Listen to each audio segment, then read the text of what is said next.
Begin tonight as hundreds of people gathered in Burlington today to protest a visit from former GOP Wisconsin Governor Scott Walker. Local 22's Devin Bates is just back. He joins us now live in the newsroom. Devin?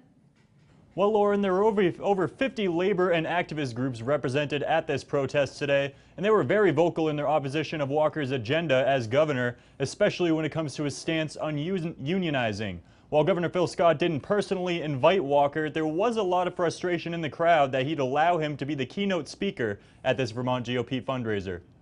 Former Wisconsin Governor Scott Walker was in Burlington on Thursday to keynote a Vermont GOP fundraiser. It is a joy to be here tonight, although I was forewarned not about the protesters, but I've been warned about the killer bees.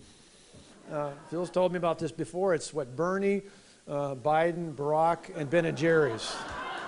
In the hours before the event, a large crowd looked to send a message to the Vermont GOP as they protested Walker's presence in the Queen City. Scott Walker made a name for himself on the backs of Wisconsin public workers, condemning themselves to lose the benefits of a union contract. Workers were cheated out of their rightful benefits. Walker's opposition to unions and his stance on abortion drew the most criticism, and many criticized Governor Phil Scott for allowing him to keynote the GOP fundraiser.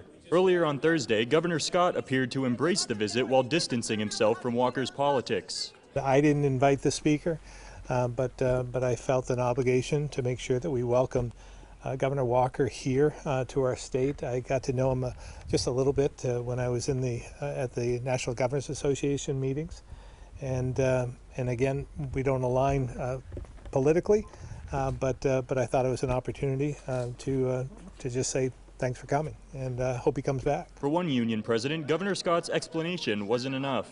If he really truly believes that he doesn't believe in this man's policies, then he should have denied his invitation here tonight. Plain and simple.